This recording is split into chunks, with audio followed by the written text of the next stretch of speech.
On est en plein dedans, la grande ruée vers l'or de l'intelligence artificielle. Les investissements flambent, les valorisations atteignent des sommets, ça donne le vertige. Mais toute cette effervescence, est-ce que c'est le début d'une vraie révolution technologique ou est-ce qu'on est juste en train de revivre une histoire qu'on connaît déjà par cœur, celle d'une bulle qui s'apprête à éclater?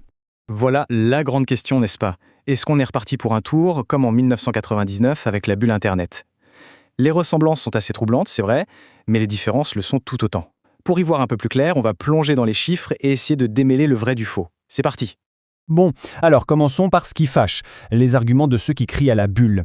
Et il faut dire que certains chiffres ont un petit air de déjà-vu qui rappelle l'exubérance, disons, irrationnelle de la fin des années 90.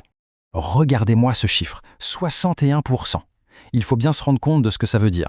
Sur chaque 100 € investis par les plus gros fonds de la planète, 61 sont allés au même endroit, l'IA.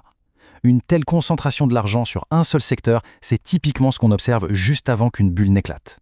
Et le volume total est juste hallucinant, presque 260 milliards de dollars. Pour mettre ça en perspective, c'est plus du double de tout l'argent investi par le capital risque, tout secteur confondu, au pic de la folie.com en 2000. Le robinet à cash est ouvert en grand, c'est du jamais vu.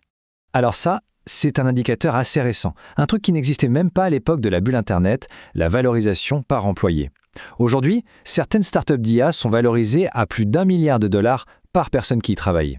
C'est un peu le symbole moderne de la démesure ambiante. Et là où ça devient intéressant, c'est quand on regarde la mécanique financière derrière tout ça.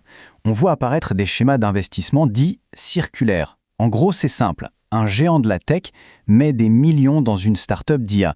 Et cette startup, avec cet argent frais, va acheter les services cloud de ce même géant de la tech. Ça crée un circuit fermé qui peut gonfler artificiellement les chiffres des deux côtés. Et là, on touche au cœur du problème. Comme à la fin des années 90, beaucoup d'entreprises valorisées des milliards ne gagnent pas un centime, voire n'ont carrément aucun revenu. Le cas d'OpenAI est parlant, une valorisation monstre, mais pas de profit attendu avant des années. Le parallèle avec les boîtes .com qui promettaient de révolutionner le monde sans jamais être rentable est difficile à ignorer. Ok, ça, c'était pour le côté bulle. Mais l'histoire est loin d'être aussi simple. Maintenant, regardons l'autre côté de la pièce. Parce qu'il y a pas mal d'indicateurs qui suggèrent que cette fois, c'est peut-être vraiment différent. Que le boom de l'IA repose sur des bases beaucoup plus solides. Et ça, c'est la différence fondamentale. À l'époque, les stars de la bulle étaient des entreprises souvent très fragiles. Aujourd'hui, les locomotives de la révolution IA, ce sont des géants comme Nvidia ou Microsoft. Et eux, ce ne sont pas des promesses en l'air, ce sont de véritables machines à cash avec des profits colossaux. Rien, mais alors rien à voir. Si on regarde un indicateur clé, le fameux ratio cours sur bénéfice, qui mesure si une action est chère, on voit que oui, le marché est tendu, les prix sont élevés.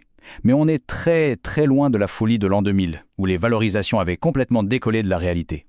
C'est cher, d'accord, mais on n'a pas encore perdu la tête. Et puis il y a l'adoption.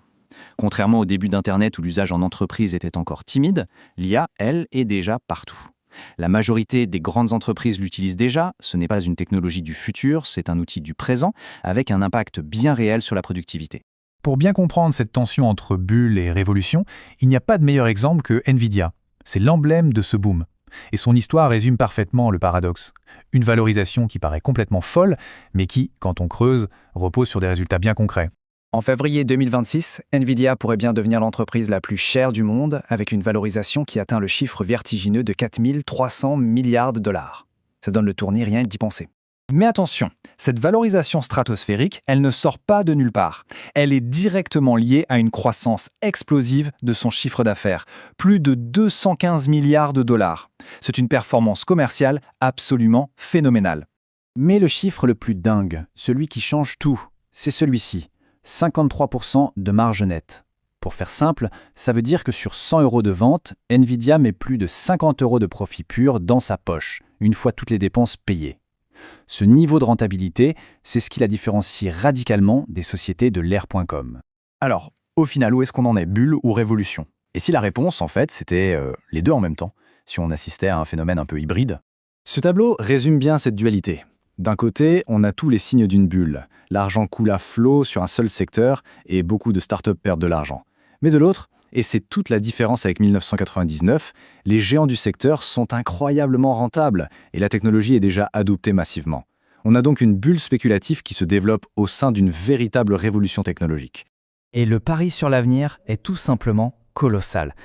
200 milliards de dollars. C'est le strict minimum qu'il faudra investir d'ici 2030 juste pour construire les infrastructures nécessaires à l'IA. Pour se faire une idée, c'est plus que le PIB de l'Allemagne. L'échelle de l'investissement est sans précédent. Et ça nous amène à la question finale. Si cette technologie est aussi importante qu'on le dit, alors cet investissement colossal semblera logique dans quelques années.